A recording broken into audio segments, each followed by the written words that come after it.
Друзья, привет! Началось наше путешествие на Кавказ. Это Элиста. Погода очень радует. Плюс 20 градусов. В Москве, насколько я знаю, дождь и холод. А здесь мы проезжаем вот такую красоту. Остановились здесь в калмыцкой степи поснимать тюльпаны.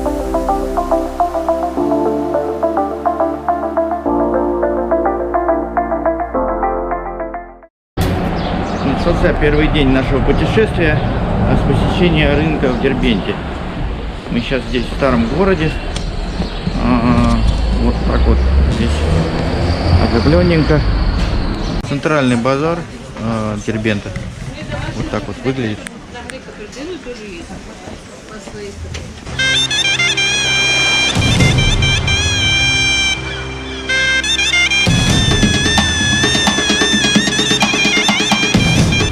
Приехали к крепости Нарынкала. Наслаждаемся теплым временем года.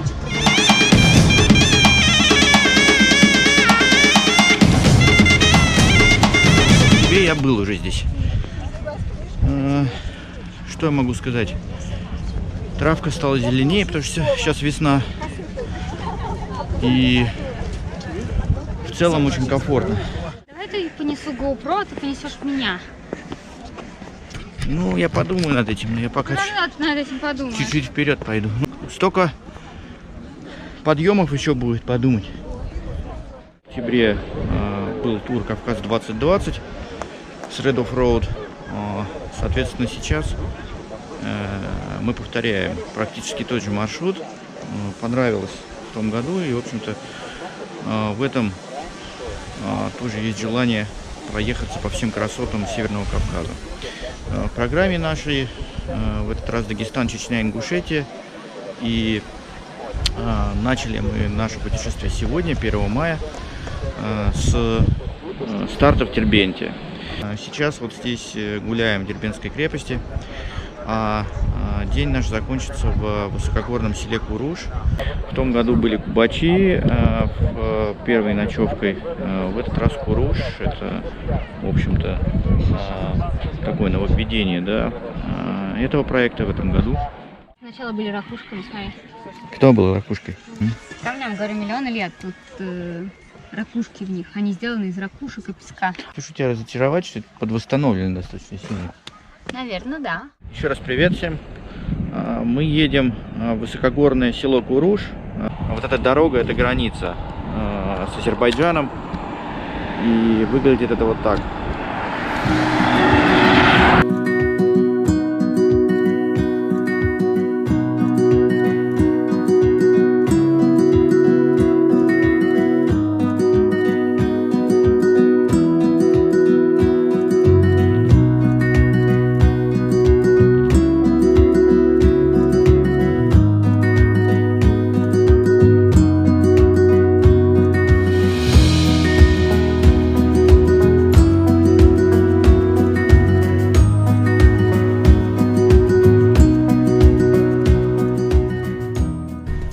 Дождь, а это вот сам Куруш. Граница проходит по центру главного Кавказского хребта. Вань, съешь этот банан или выкинь его? А вот так вот мы готовим себе еду. Чудесная мультиварочка обеспечит нам горячий ужин. И банан я, конечно, съем. Друзья, привет! Это второй день нашего путешествия по Кавказу. И сегодня мы ночевали недалеко от высокогорного села Куруш. Это где-то 2600 над уровнем моря. И сейчас лагерь находится на самой границе с Азербайджаном. Это прям вдоль большого Кавказского хребта. Видите, какие красивые виды за мной открываются, да? Ну и, в общем-то, пограничники здесь тоже присутствуют. Все время, как мы есть, они здесь, ходят, общаемся, интересуются, как мы так путешествуем. Здесь когда-то в советское время в районе Куруша были базы альпинистов. И когда была одна страна, здесь вот по вот этим горам я так понимаю, восхождение. То есть здесь часть гор осталась на территории Азербайджана, часть у нас в Дагестане. Вот, и поэтому здесь раньше, как говорят, да, были спортивно-тренировочные базы.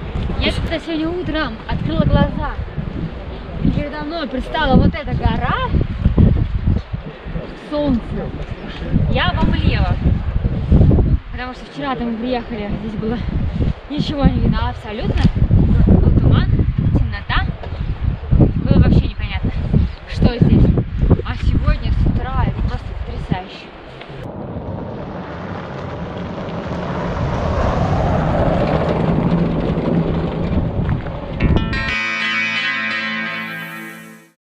Я в Кубачах уже второй раз. Только сейчас здесь сухо, тепло и солнечно. Были в мастерской Дауда, где он нам еще раз показал, рассказал о кубачинском ремесле, резьбе по металлу. Пойдем посмотрим, что там в башне. Здравствуйте.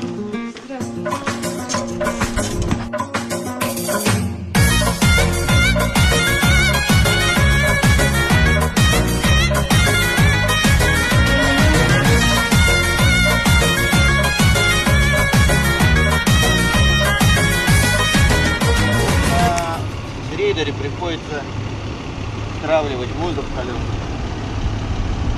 Есть такая штука, дефлятор. Выкручивается ниппель. Показывает сейчас, что у нас колеса 2,1. Это очень много, очень сильно трясет. Мы начинаем пускать давление где-то до 1,5 атмосфер, до 1,6.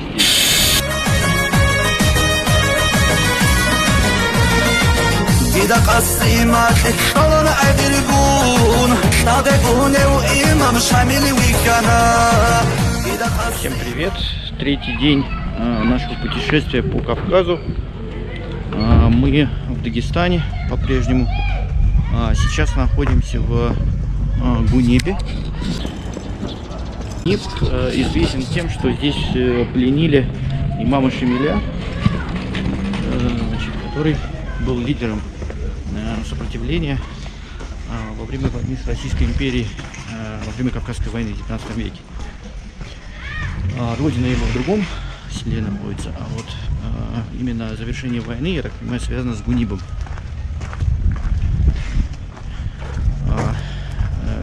Этот аул, он большой, находится, стоит почти вертикально на горе, и напротив него большая смотровая площадка.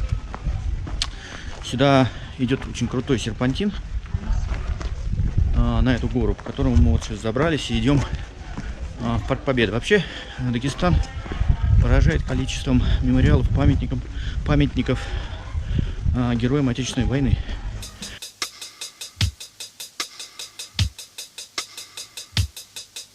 Закончил в Гунибе дорогу мятежный имам.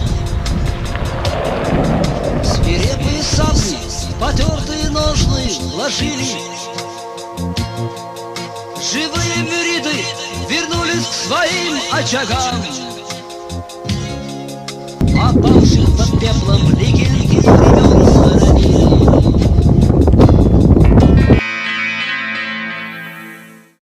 Как твои ощущения сегодня с утра? Холодно и мокро. Поджерик свалился по вот этому склону, и мы сейчас будем его вытягивать отсюда.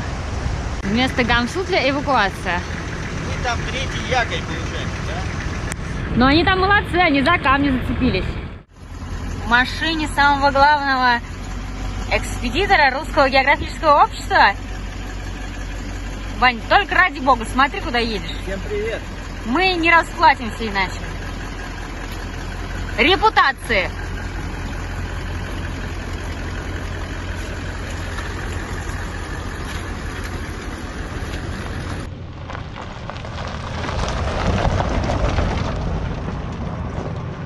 Предвкушение завтрака, да? А как тебе эти места? Что у нас сегодня начинается? Грозный. Сегодня шаурма нас ждет в шали. Варим чудесный кофе в экспедиции. Очень удобно. Где бы ты ни находился, всегда свежий кофе у тебя готов. Вот такие тут красоты у нас. Друзья, доброе утро. Начинается 6-й день нашего путешествия по Кавказу. С вот такого замечательного места, недалеко от села Ботлих, мы расположились лагерем в горах.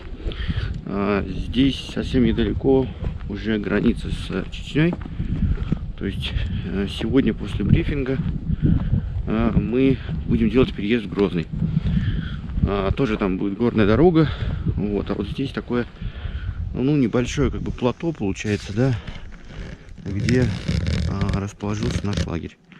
Вчера весь день шел дождь, проливенный просто. Из-за этого мы не попали в очень крутую точку аул Гамсуты. Заброшенный аул, в котором я был в октябре. Вот, но идти туда было без шансов. Там еще дорогу перекрыли из-за наплыва туристов в Дагестан в этом году. Поэтому 3 километра пешком под проливным дождем идти по грязным дорогам был совершенно не вариант.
Как называется? Мечеть пророка Мухаммеда? Приехал в Шали, я уже традиционно иду покупать шурму. Прям вода лежит вдоль этого самого, вдоль дороги. Подъезжаешь и берешь. Серьезно, что ли? Коммунизм. В мечети сердце Чечни. Вот такое тут все красивое и дорогое.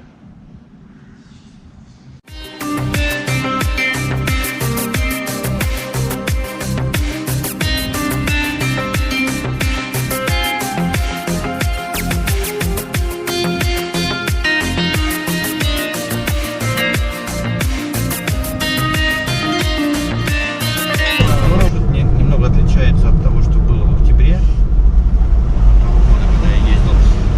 У нас, к сожалению, нет этой закрытой военной дороги вдоль границы с Грузией, потому что перевал полностью заснежен, и там не проехать. То есть сегодня поэтому весь день такой асфальтовый у нас. Чечня очень необычная, не такая, как остальная Россия. И значительно выше уровень жизни. Это видно по домам, по коровам. Они все такие чистые, ухоженные, откормленные. Женщины ходят все с покрытой головой и в длинных юбках. А мужчины с очень таким интересом засматриваются на женщин с непокрытой головой. Вот, что здесь еще интересного? Дороги все заасфальтировали, хотя полгода назад здесь была грунтовка. Поэтому мы бы, конечно, хотели по грунтовке проехать, но ее почему-то нет.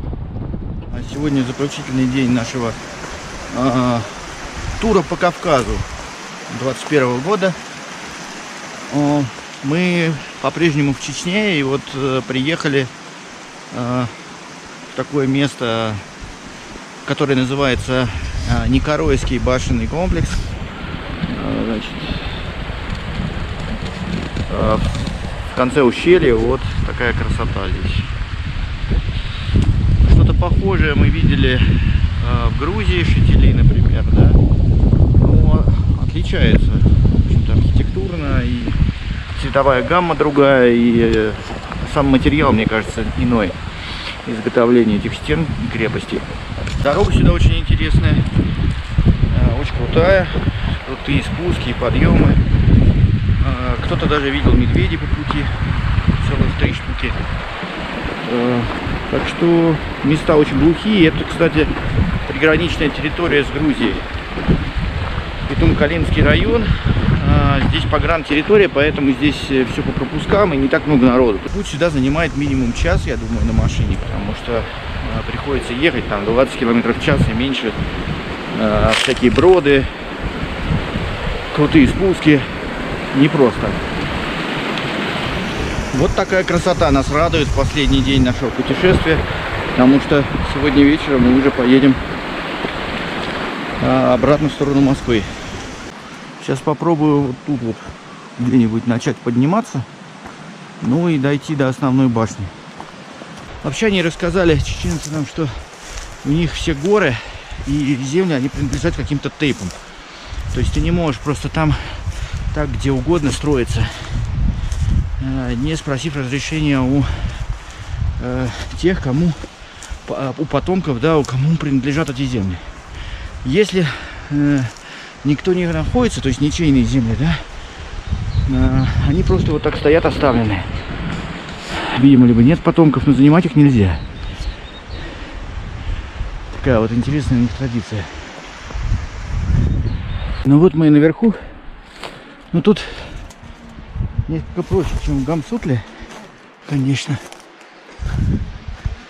Но в целом тут есть сохранившиеся постройки.